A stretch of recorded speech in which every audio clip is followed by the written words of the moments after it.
पर ज्यों ज्यों समय बीतने लगा, फूलमती पर यह हकीकत खुलने लगी कि इस घर में अब उसकी वह हैसियत नहीं रही जो 10-12 दिन पहले थी। संबंधियों के यहाँ से नेवते में शक्कर, मिठाई, दही, अचार आदि आ रहे थे। बड़ी बहू इन वस्तुओं को स्वामिनी भाव से संभाल संभाल कर रख रही थी। कोई भी उससे पूछने नहीं आता। बिरादरी के लोग जो कुछ पूछते हैं कामतानाथ से या बड़ी बहू से। कामतानाथ कहाँ का बड़ा इंतजामकार है, रात दिन भंग पिए पड़ा रहता है। किसी तरह रोध होकर दफ्तर चला जाता है, उसमें भी महीने में 15 नाकों से कम नहीं होते। वह तो कहो साहब पंडित जी का न्यास करता है, नहीं अब तक कभी का निकाल देता। और बड़ी बहू जैसी फूहड़ औरत भला इन बातों को क्या समझेगी। अपने कपड़े लत्ते तक तो जतन से रख नहीं सकती, चली है गृहस्थी चलाने। भद होगी और क्या। सब मिलकर कुल की नाक कटवाएंगे, वक्त पर कोई ना कोई चीज कम हो जाएगी। इन कामों के लिए बड़ा अनुभव चाहिए। कोई चीज या तो इतनी ज्यादा बन जाएगी कि मारी मारी फिरेगी, या तो कोई चीज इतनी कम बन जाएगी कि किसी के पत्तल तक न पहुंचेगी। आखिर इन सबों को हो क्या गया है। अच्छा, बहू तिजोरी क्यों खोल रही है, वो भी मेरी आज्ञा के बिना। तिजोरी खोलने वाली होती कौन है। कुंजी उसके पास है अवश्य, लेकिन जब तक मैं रुपए न निकलवाऊं तिजोरी नहीं खोलती। आज तो इस तरह खोल रही है मानो मैं कुछ हूं ही नहीं। यह मुझसे बर्दाश्त ना होगा। फूलमती झमक कर उठी और बहू के पास जाकर कठोर स्वर में बोली, तिजोरी क्यों खोलती हो बहू, मैंने तो खोलने को नहीं कहा। बड़ी बहू ने निसंकोच भाव से उत्तर दिया, बाजार से सामान आया है तो दाम न दिया जाएगा। कौन चीज किस भाव से आई है और कितनी आई है यह मुझे नहीं मालूम। जब तक हिसाब किताब ना हो जाए रुपए कैसे दिए जाएं। हिसाब किताब सब हो गया है। किसने किया। अब मैं क्या जानूं किसने किया, जाकर मर्दों से पूछो। मुझे हुक्म मिला रुपए लाकर दे दो, रुपए लिए जाती हूँ। फूलमती खून का घूंट पीकर रह गई। इस वक्त बिगड़ने का अवसर न था। घर में मेहमान स्त्री पुरुष भरे हुए थे। अगर इस वक्त उसने लड़कों को डांटा तो लोग यही कहेंगे कि इनके घर में पंडित जी के मरते ही फूट पड़ गई। दिल पर पत्थर रखकर फिर अपनी कोठरी में चली आई।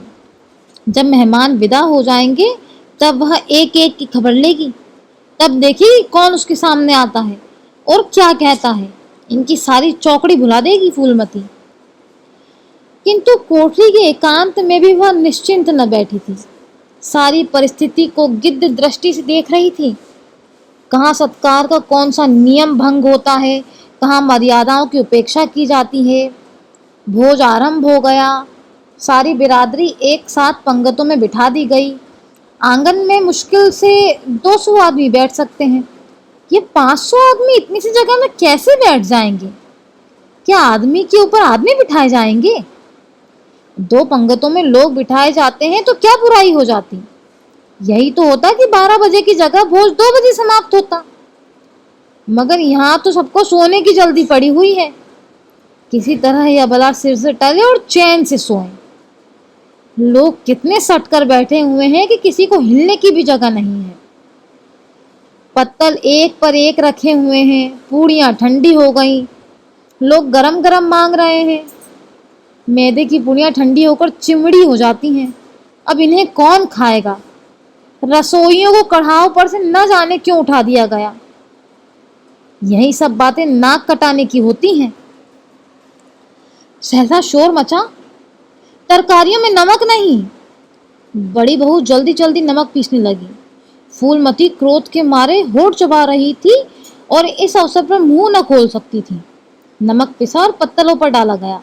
इतने में फिर शोर मचा, पानी गर्म है, ठंडा पानी लाओ। ठंडे पानी का कोई प्रबंध न था। बर्फ भी न मंगाई गई थी। आदमी बाजार दौड़ाया गया, मगर बाजार में इतनी रात गए, बर्फ कहाँ। आदमी खाली हाथ लौट आया। मेहमानों को वही नल का गर्म पानी पीना पड़ा। फूलमती का बस न चलता तो लड़कों का मुंह नोच लेती। ऐसी छीछा लेदर उसके घर में कभी न हुई थी। उस पर सब मालिक बनने के लिए मरते हैं। बर्फ जैसी जरूरी चीज मंगवाने की किसी को सुध न थी।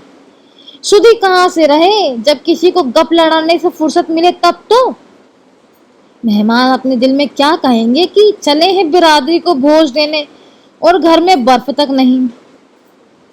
अच्छा, फिर ये हलचल क्या मच गई? अरे लोग पत्तल से उठे जा रहे हैं, मामला क्या है?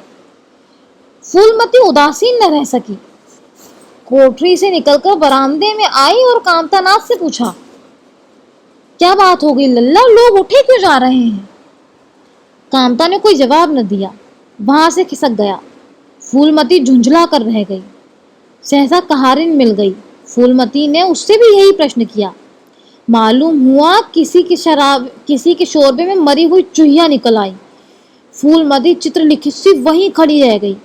भीतर ऐसा उबाल उठा कि दीवार से सिर टकरा ले। अभागे भोज का प्रबंध करने चले थे, इस फूहड़पन की भी हद होती है कोई। कितने आदमियों का धर्म सत्यानाश हो गया, फिर पंगत से उठ क्यों न जाए? आंखों से देखकर अपना धर्म कौन गवाएगा? सब किया धरा मिट्टी में मिल गया। सैकड़ों रुपए पर पानी फिर गया, बदनामी हुई वो अलग।